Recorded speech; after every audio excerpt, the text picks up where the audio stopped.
Listening Practice Test. Please turn to Section 1 of Listening Practice Test. Section 1. Listen to the conversation between a Japanese student and a housing officer and complete the form. First, you have some time to look at questions 1 to 5.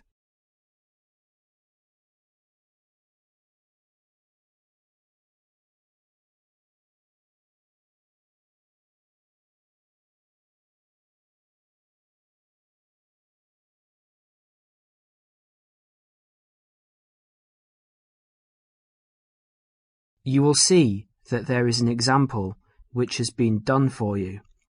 The conversation relating to this will be played first. Yes, what can I do for you? My friend is in a homestay and she really enjoys it, so I'd like to join a family as well. Okay, let me get some details. What's your name? My name is Keiko Yuichini. Could you spell your family name for me, please? Yes, it's Yuichini. That's Yuichini. The student's family name is Yuichini, so that has been written on the form. Now we shall begin. You should answer the questions as you listen, because you will not hear the recording a second time. Now listen carefully and answer questions 1 to 5. Yes, what can I do for you? My friend is in a homestay and she really enjoys it, so I'd like to join a family as well. Okay, let me get some details. What's your name? My name is Keiko Yuichini. Could you spell your family name for me, please? Yes, it's Yuichini. That's Yuichini. And your first name? It's Keiko. Keiko. That's Keiko Yuichini. Okay. And you're female. And your nationality? I'm Japanese. Right. And could I see your passport, please? Here it is. Okay, your passport number is JO6337. And you are how old? I'm 28 years old. Now you're living in one of the colleges. Which one? Willow College, Rome 21C. Right, 21C, Willow College. And how long are you planning to stay with Homestay? About 4 months, longer if I like it. And what course are you enrolled in? Well, I've enrolled for 20 weeks in the Advanced English Studies because I need help with my writing, and I'm nearly at the end of my first 5-week course. Right, so you've completed 5 weeks and you have enrolled for another 15 weeks. That's about 4 months altogether. That's right, about 4 months. Before they continue their conversation, look at questions 6 to 10.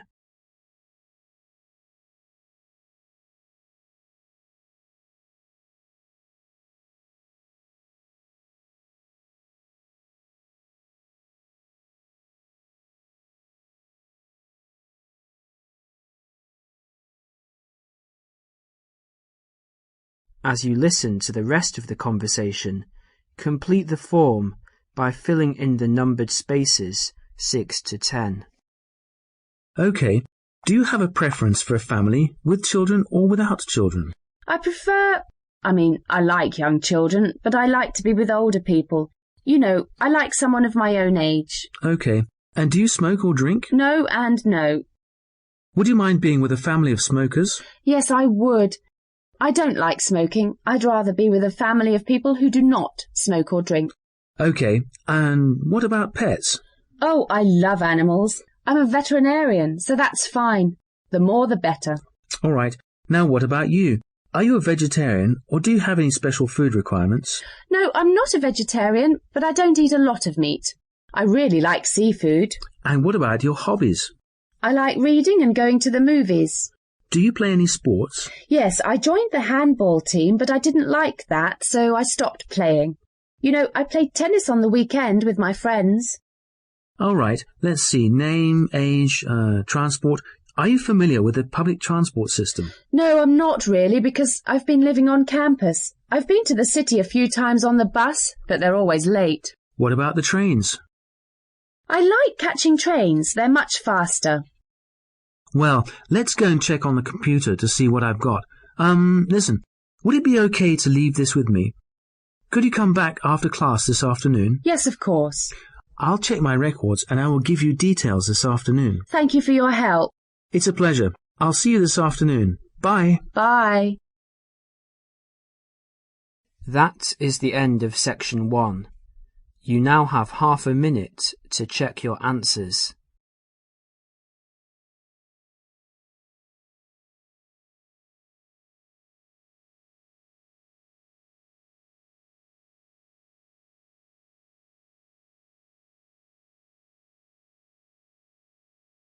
Section 2.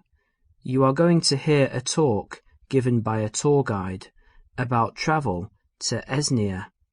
First look at questions 11 to 14.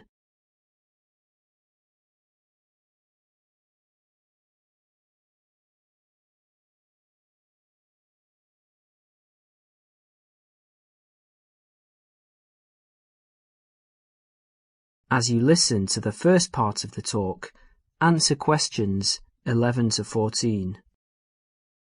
Hello everyone. As you know, this agency has specialized in tours and independent travel to Esnia for over 20 years.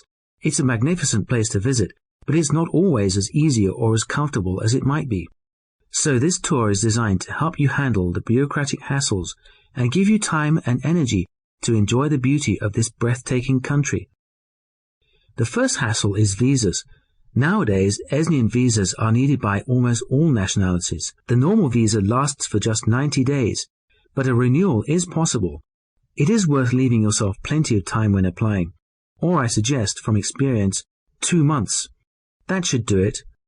The latest confirmed price is £30, but it should be noted, and a lot of our regular travellers tell us that the price may change without notice and hold up visa processing.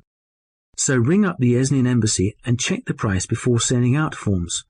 Now, for those of you who are intending to take Esnia as part of a longer tour and want to wait till you get to another country, do remember that some Esnian consulates in neighbouring countries require you to provide a letter from your own embassy, just to confirm your nationality.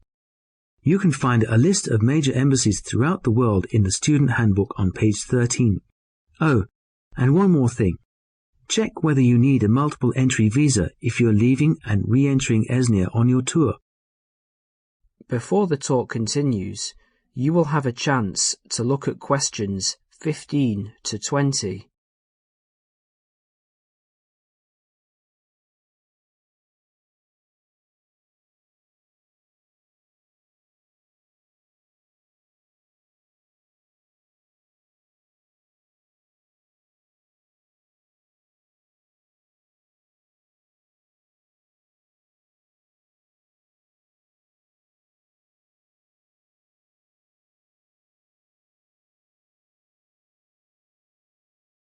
As you listen, complete the summary and answer questions 15 to 20.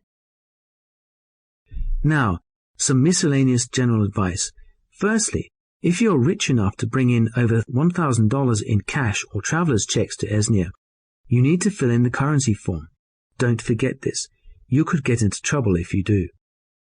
You must declare all of your items and more expensive items, such as video cameras, on a tourist export form, which you can arrange to carry in advance. Regarding health regulations, although Esnia is becoming a generally healthier country with every passing year, neighbouring countries remain cautious with regards to health standards there, and therefore it is worthwhile carrying a health certificate. The one you need is the BM276. Now all of you here are students, and there will be plenty of concessions for young people travelling in Esnia. The Esnian Transport Authority, for example, issues a special youth fare card which you can get in any railway station. Just show your international student card. Information about getting this is in the handbook, and give 2 passport photos. And by the way, because there is so much bureaucracy in Esnia, we advise you to take at least 12 passport photos with you.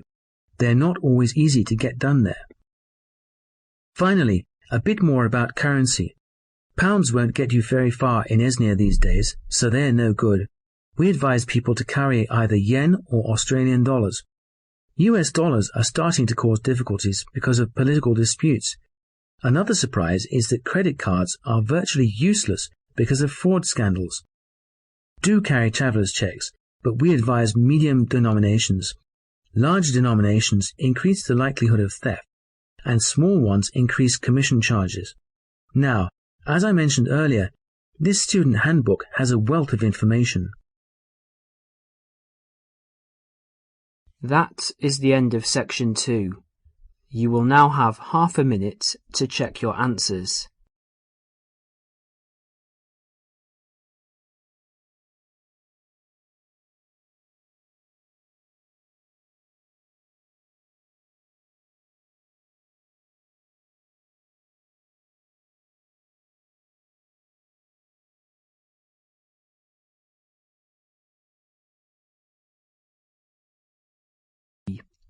Section 3.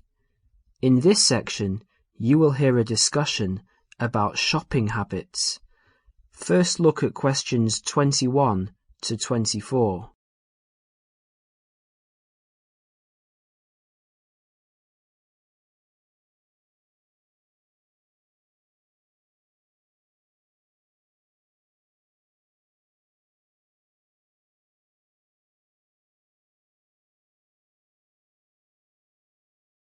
As you listen to the first part of the discussion, answer questions 21 to 24.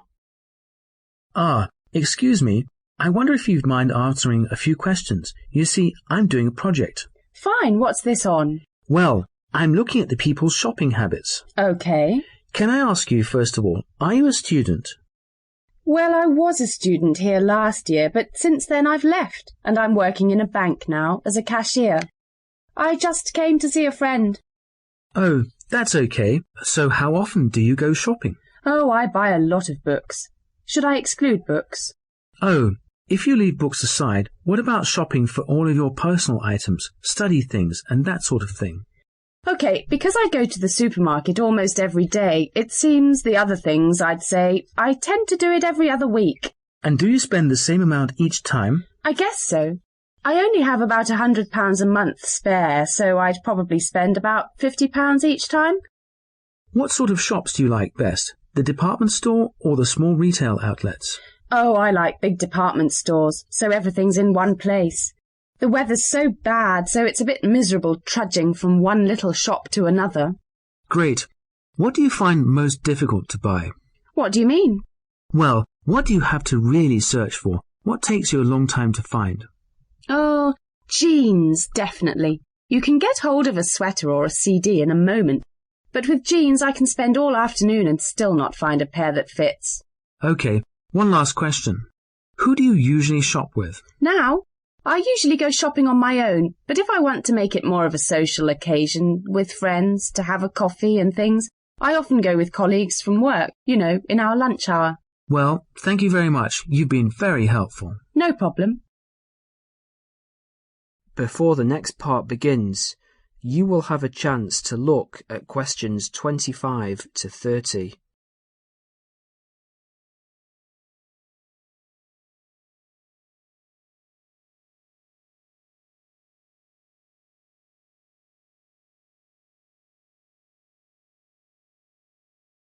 As you listen, answer questions 25 to 30. Hello, Dale. How did you get on with your shopping inquiries? Well, I got 50 people to answer questions, and the results were quite interesting. Okay, let's have a look. Well, those were handouts, and here you can see that the majority of people I interviewed said they went shopping once a week. Most often, that was the weekend. Right. For those people who spend enormous amounts of money, if you see this chart, you can see that half the people spend £45 a month, and while 15% of people spend more than that, an average of £75, the rest spend relatively small amounts. Even the regular shoppers spend no more than £20 a month. Window shoppers? Yes, I asked them what kinds of shops they prefer, and the response was unanimous. Everyone went for department stores. I think that's what young people today want. That's understandable, and that's a useful statistic, I think. I also talked to them about the things they found most difficult to buy. I thought the answer was going to be something like books or study materials, but it's always clothes. They have problems with things related to hobbies. As far as sportswear is concerned, they complain about the lack of shops that sell it. Not many have trouble buying sweaters and things like that. but shoes and trousers were really problematic. Was that, again, because there just isn't enough variety? Yes, they say everywhere they just come across the same styles, so they just give up after a while. I know what they mean. Lastly, I asked them whom they want to shop with. That is the end of section 3. You will now have half a minute to check your answers.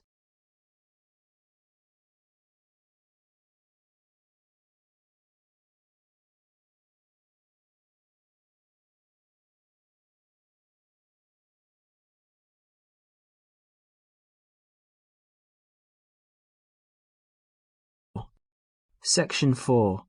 In this section, you will hear a lecture about study and answer questions 31 to 40. First look at questions 31 to 40.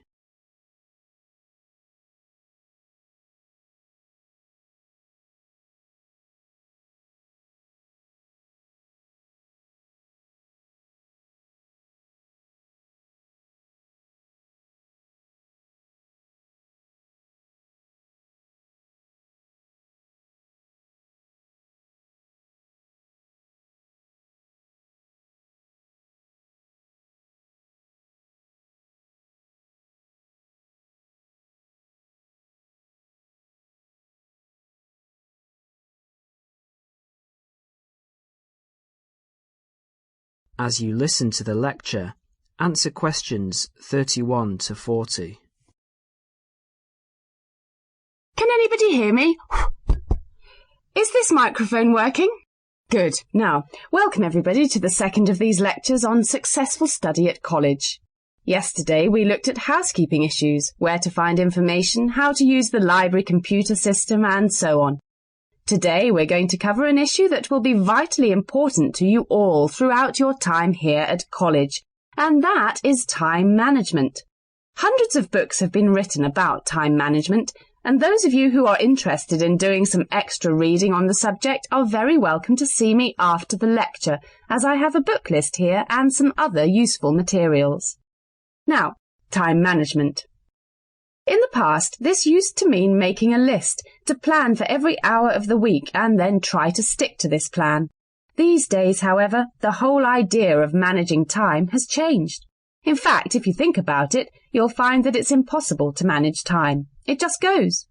So what you really need to manage is yourself. To manage yourself effectively, you need to have a clear idea both of what you want to achieve and how to achieve it. In other words, you need to set goals, and you need to move towards achieving these goals in an efficient and systematic way. Most coursework at the college is set by mid-semester, and at the end of the semester usually involves 2 written assignments of between 1,500 and 3,000 words in length. If you look around you at college, you will see that during the first weeks of the term, everyone looks cheerful and focused, followed by a change around week 6, assignment time, when people start to look a bit stressed. The library reports that an increasing number of students become angry when books are not available. So what's happened? Has everybody become suddenly irritable and angry for no reason? Not quite. The reason is that people have not managed their resources well. They have not set priorities for reaching their goals and, as a result, some of them realise they are going to do badly with their assignments. This will not be because they lack intelligence or love of the subject. They will fail because they did not have a clear idea of what they have to do and how long it should take them. Let's step back a minute. What do we mean by establishing goals? Well, basically, it means deciding what you want to achieve. In other words, deciding on the results that you want to achieve. The students that I've mentioned found themselves very stressed, mainly because they have an assignment to do. But they did not fully think through the effect that this would have on their day-to-day life. There's an awful lot of spare time in a day. For example, if you manage to spend some of that time, even just 1 hour, on an activity that helps you with your study, that 1 hour could have a major impact in your course, particularly if you make it a regular habit. I'd like to ask you now to have a look at the planners in your information kits. You will see that there are 3, 1 term planner, 1 weekly planner, and 1 daily planner. The term planner is to help you get an overview of everything that you will need to do for the term. The weekly planner is to help you week by week, and the daily planner will help you with the really detailed planning. Before we go any further, I would like you to make a note in your daily planner right now. I want you to picture how you could make a major difference in your life by spending just 1 hour a day on some activities for the next term. Background reading, for example, or preparing a bibliography. Now imagine the benefit at the end of the term. The term diary and the weekly diary are the most important ones. However, a week is really the shortest time you have to establish an overview of your time for planning purposes. Now you need to set priorities for the term. Work out how you could achieve those priorities and the results that you desire. If you can get into the habit of planning like this, you'll soon find that you've actually had more time than before to spend on relaxation and other activities that you enjoy. Now let's share some of the ideas that you've come up with. I'll divide you up into groups to share your ideas. Okay. That is the end of section 4. You will now have half a minute to check your answers.